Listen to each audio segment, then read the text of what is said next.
You would think that after my results in Bahrain added to Australia, the Gutierrez fan club would run out of excuses, right? Apparently not. The latest theory is that the team is tampering with Gutierrez's car to promote their fellow American. Right. A new F1 team, desperately trying to make its name known and secure as high a constructor's position as possible, is sabotaging one of their cars. Obviously, now that I have a fan base, they reacted, verbally bludgeoning the conspiracy theorists on every social medium available. And this morning, I got this email.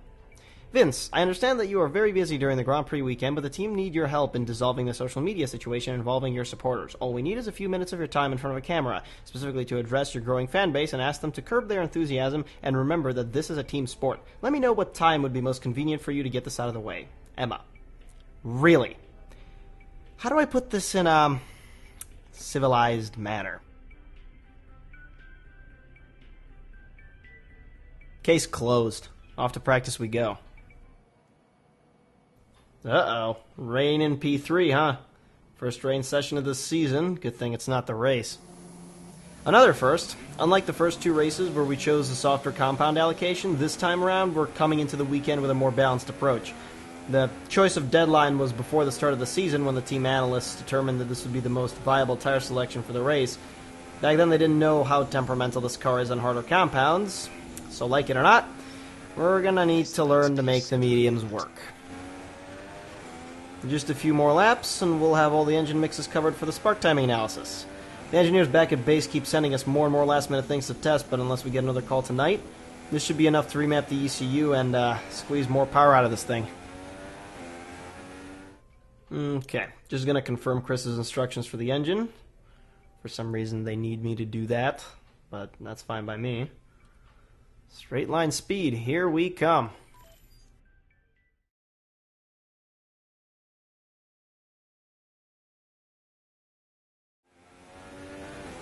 Wow.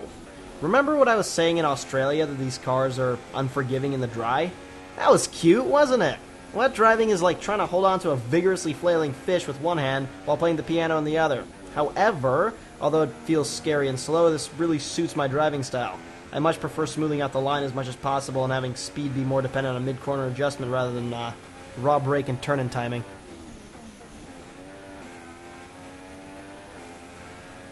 Okay. I didn't realize it suited my style that well. Qualifying is where the tire strategy began to really come into play. The plan was to pass Q2 on softs to start on that compound in the race, and the riskiness of that strategy became apparent with my super soft time of 1:37.3 in Q1. Fantastic. That was the fastest lap. The lap was 4/10 ahead of 10th place, but the problem was that the softs were 7/10 a lap slower than the supers, meaning that I'd have to conjure up a sensational lap in Q2 to get through. My first hot lap was destroyed by the combination of a perfectly placed Red Bull on an outlap and my own personal carelessness. There'd be no point to starting on worn softs, which meant I had only one chance left to set a top 10 lap time. Concentrating fully, I catapulted the car through the following lap, barely keeping it on the track as I stitched together a 1:37.8, which, to my surprise, somehow got me through. It was back to super softs for Q3, and we ran our traditional 2 hot lap strategy. The second hot lap started about 2.5 minutes before the end of the session when the track was the clearest. Going through the first corner, we hit the inside and then drifted towards the outside, staying there, trying to get maximum speed until we got a chance to use liftoff oversteer to bang that inside curb, dash right back to this one, down to first gear for that extra turn-in, and extend the car out as far as we dare without letting the rear end slip excessively. We hit this curb on the inside to straighten out our line as much as possible and braking at the 100-meter mark, down to first gear, instigating a little bit of liftoff oversteer, getting to the outside of this curb and watching the traction on corner exit. Not a strong suit for Haas on this track, unfortunately. Waiting just a second before we dash to the inside in this left-hander, staying towards the outside to get better turn-in and better exit out of this next right-hander as well, bringing it down to third, fighting for traction, hitting this curb a little too early as we drift towards the outside and complete these 2 left-handers towards the end of Sector 2. We go down the final straight of Sector 2, preparing ourselves for the long, drawn-out right-hander at the start of Sector 3. Unfortunately, this is another weak spot for the Haas car, and very unfortunately is one of the key elements of this track, leading to the kilometer-long back straight, which just happens to also be a DRS zone, resulting in the best overtaking opportunities at the corner right at the end of it. We make sure not to get too much understeer or oversteer or bite off too much curves that's known to upset cars. Get that DRS as we launch ourselves to the brutal braking zone here right after the 150-meter mark. We break down to first gear and make sure to ride over that curb, but use also all the excess track on the outside, getting as clean an exit as we can, and going down to the final corner of the track, making sure not to brake too late, down to third gear, light on the curb here, getting that extra DRS for a lap time of 1:36.5. You've moved up to P3. The grid is all set then for the race tomorrow. But before we go, let's quickly remind ourselves of our top three, who are Rosberg, Hamilton, and De Haas. With qualifying complete, all that remains is the main event. We'll be live and uninterrupted for the Grand Prix tomorrow, so make sure you join us then. Oh, really? So the team's now registering my quali victory over Gutierrez, huh? I see where this is going. Vince, you're not fully aware of the situation. The tension in social media is starting to translate into a toxic atmosphere within the team. We can't worry about who started it. You have to be the mature role model for your fans. Please don't forget that you are, by contract, required to act in the best interest of the team. I don't want you to force you into this. I want you to do it of your own accord. But upper management is less flexible, and they won't give you an option next time, Emma. Really? And what exactly is upper management gonna do to the guy that just got them third in quali, huh? You pricks better watch your tone. I overheard the talk around the office, and if PR is less than an ideal resolution of your conflict with Esteban, I understand that you think we're all out to get you, but that isn't the case. You have to pick your battles, Vince. Just play along with them this time, and I'll make sure to do what's in my power to play this in your favor, huh? Sincerely, William Gladwell. I feel like I have one ally left here. Fine, but we're doing this on my terms.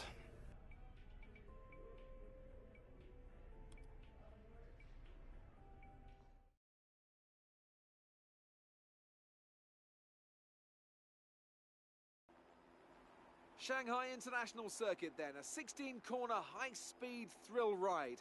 The long and ever-tightening right-hander at turns 1 and 2 tests a driver's patience, and the flat, open to the elements location, tests their skill in a crosswind. 2 DRS zones will assist passing, and overtaking is available into turn 1, and of course down the kilometre-long back straight into the hairpin at turn 14. Joining me once again to take you through this race is the effervescent Anthony Davidson, and I'm very much looking forward to it getting underway. You raced here, of course, didn't you, back in your Super Aguri days in that infamous Chinese Grand Prix of 2007? It's a fairly tough circuit on the brakes here, though. You know, it's that long back straight down into turn 14, and then you got turns 6 and 11. They're quite heavy as well. On top of that, managing your front tyre wear is always a challenge around here, so there's a lot to keep in mind during the Grand Prix. Okay, here we go. I know what you can do. Don't let me down. So before the... Glad to be done with that video crap. Now on to more interesting things like the strategy. Since we start on softs and assuming everything goes well, we'll be able to actually pull off a 2-stop race, and Will tells me that's over 15 seconds better than running 3 stops in super softs. I guess they just wear out too quickly here.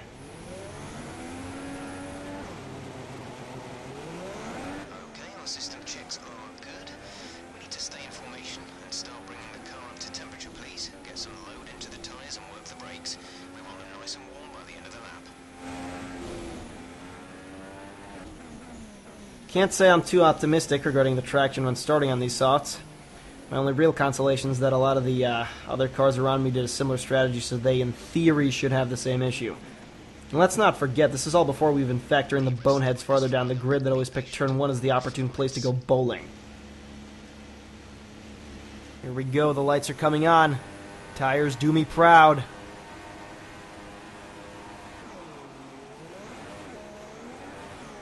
Nice, nice. Not a bad way to do it at all. That's the downside of starting at the front. By the time the rest of the grid piles in, your tires belong to the frozen food section of a Walmart. I'm feeling no traction at all out of these corners.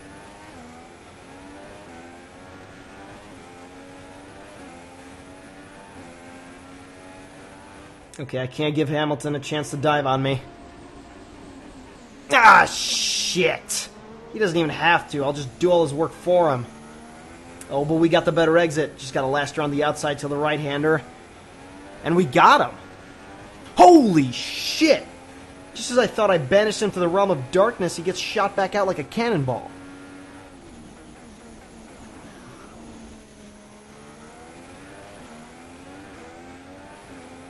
Man, the very presence of these guys in your mirrors just sends shivers down your spine. Not conducive to good driving.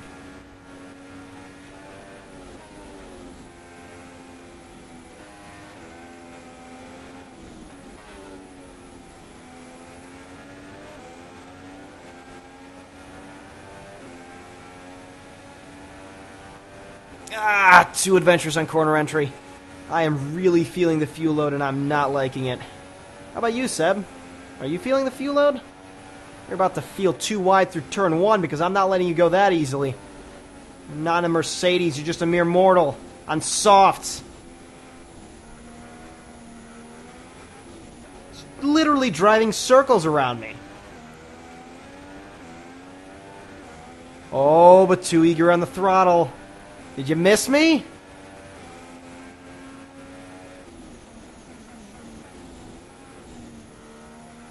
So close. Come on, we're not done yet. See, I learned the hard way what happens when you leave the inside on this corner. Your turn. Yes! What a battle that was. I'm still recovering from it, and here's Vettel gunning for round 2. I'll say I wouldn't be too surprised if we both shat the bed and Ricciardo walked away with a double overtake.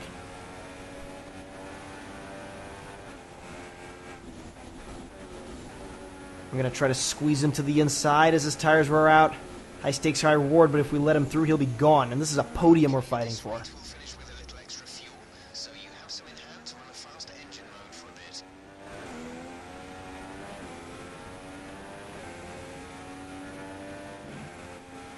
Team could be due to pit within the next couple of laps.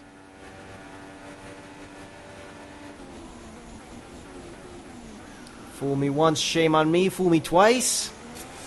Same story, different corner. I'm braking way too late on defense. If I had a choice, if I brake too soon, they'll jump you with their mechanical grip.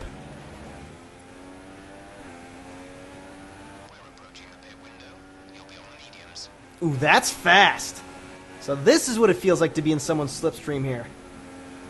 Something tells me Seb isn't going to be wondering who Vincent Miller is after this race.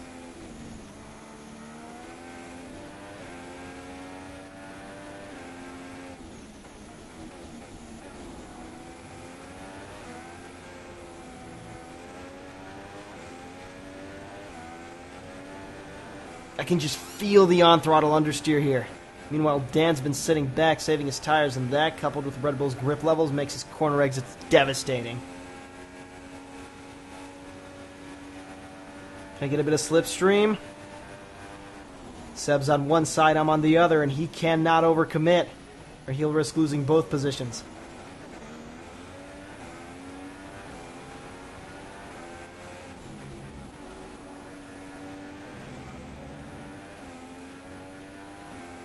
No, you have more grip. You get to go around the outside.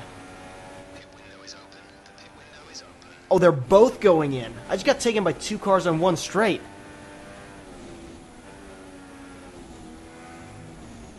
What a recovery.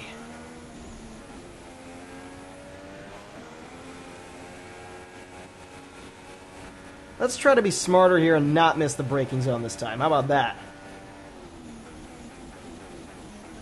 You always have to leave at this space. Not a bad corner exit, but he's still there.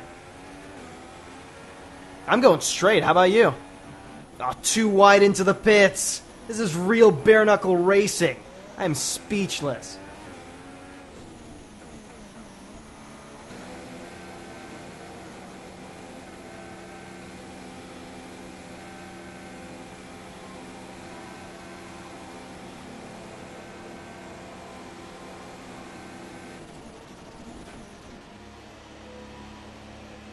Guys, hurry! Are you stoned?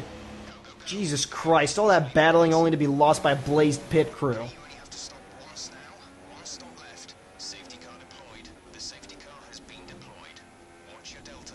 Make sure you keep it positive as we catch the pack. I'm still a bit hazy on safety car mechanics, but seems like that safety car couldn't have come out at a worse time for me. Complete with a special snowflake of a Toro Rosso that wedged itself in front of me. Just to update you, this safety car has altered our strategy a little bit.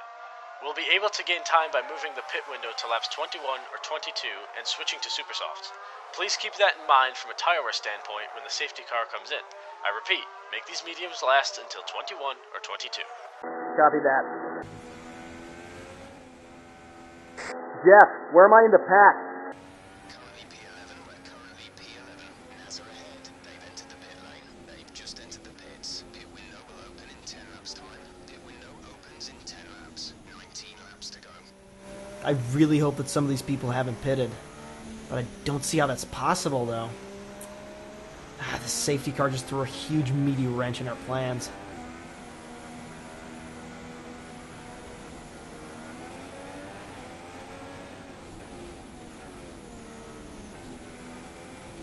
We need to clear this Toro Rosso out of our way as soon as humanly possible if we have any hopes of catching up to Vettel and Ricciardo. Okay, the incident has been cleared. Let's get back up to racing speed.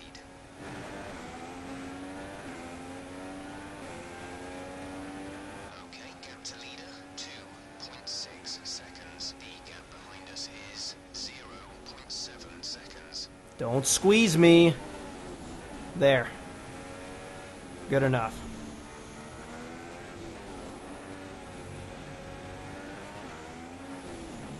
Wait, whoa! Was that a Ferrari in the wall? Was that Vettel? Green flag, we're racing again.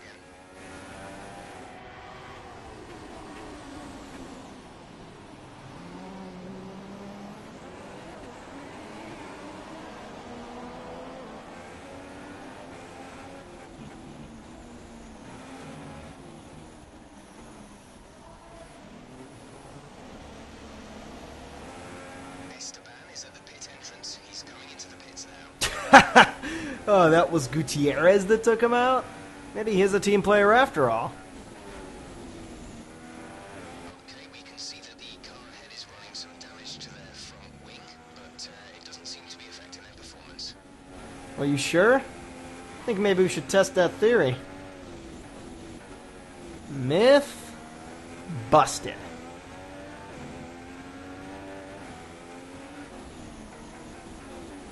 Safety car. Another one! And I'm too close to pit entry. The team won't have time, damn it! What's our plan? Are we pitting right now? Stand by, stand by. Be ready to pit, but we're running the simulations now. I will update you. Okay, Vince, how worn do your current tires feel? They're barely worn. I did a bunch of safety car laps on them and pushed for a couple more, but that's it. They feel fine. Copy that. So it's too early to pit for super softs, but we can get you on softs at the end of this lap. The alternative is that you do not pit and go to the end on these mediums. How many positions will I lose if I pit? By our calculations, the drivers around you will pit as well, so you will stay where you are, top 5 behind Ricciardo, and your new tires will allow you to attack for the rest of the race. If you do not pit, you will be P1 when the safety car comes in, but you will need to be extremely careful with the tires, which means little to no defensive maneuvers. This is your call. Vince, we need to know right now. What do you want to do? Fuck it. I'm staying out. I am staying out. Okay, understood. I was really hoping that Hamilton wouldn't catch up to me in time, but he's right there behind me. I need a really good restart now, break away from the pack, and hope that he can tow me with Slipstream and DRS until the finish.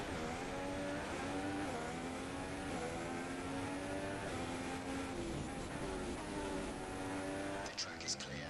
Green flag. Whoa!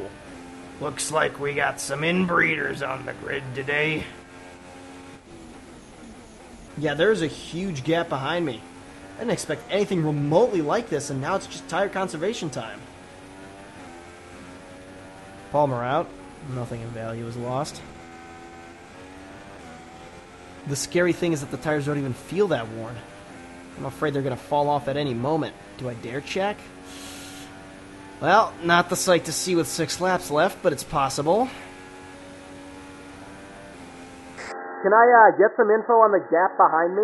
Perez is behind you. The gap to the car behind is 6.0 seconds. They're on old mediums. The time last lap was a 1 minute 41.1. At this point, I have to take it easy in every corner, but every time I let off the throttle, I can just feel them closing in. Race update, please. How am I managing the gap? You are in first position.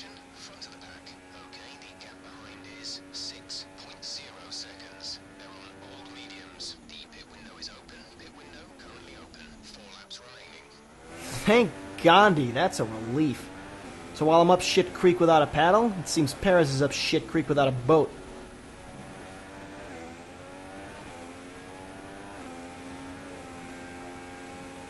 Why do I keep looking at tire condition? Oh, and Vettel is out completely. I'm guessing it's got something to do with Hurricane Esteban's aftermath. Laps worth of spare fuel in the car.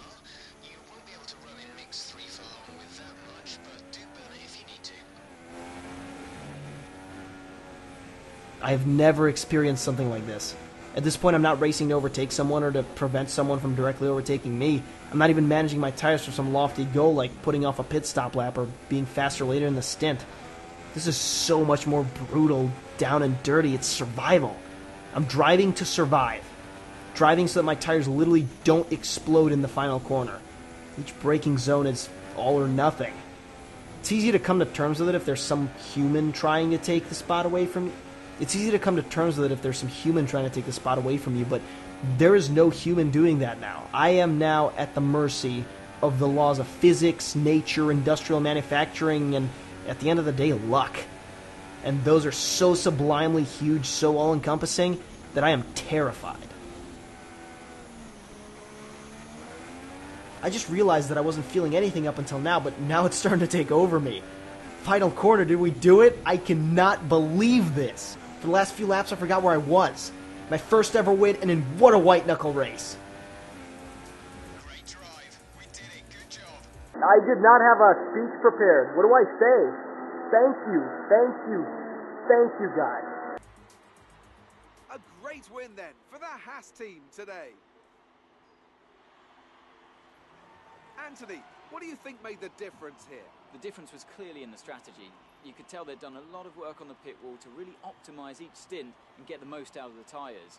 And it highlights just how much of a team sport this really is. But credit to the driver as well, though. There's no good having a well-oiled machine behind the scenes without a talented hand on the wheel, of course.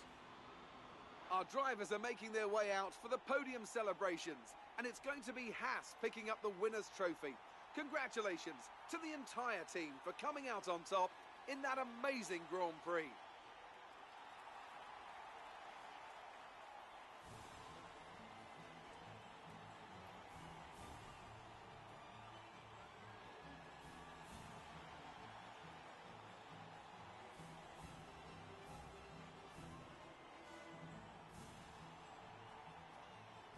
What a race. That podium ceremony felt surreal, and what a result.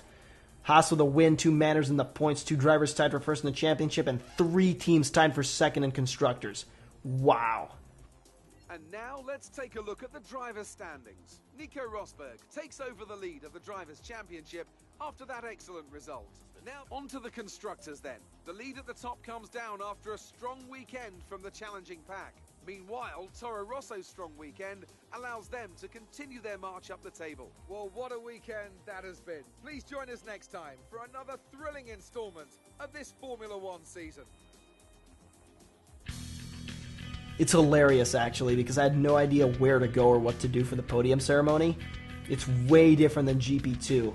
Did you know that you're required to wear 2 different hats? Wow. Everybody's gonna get shit-faced tonight. And even Emma's fluttering around. Kinda happy I did that clip after all. It gives me that credibility boost I needed. Vince, congratulations on the phenomenal win today. This is a huge milestone for you and for the team. Enjoy this one, you fully deserve it. I also wanted to once again thank you for helping us stabilize our relationship with our supporters. Nobody could have done that but you, and you're becoming a true leader within the team. Thank you, Emma. A true leader. I like the sound of that.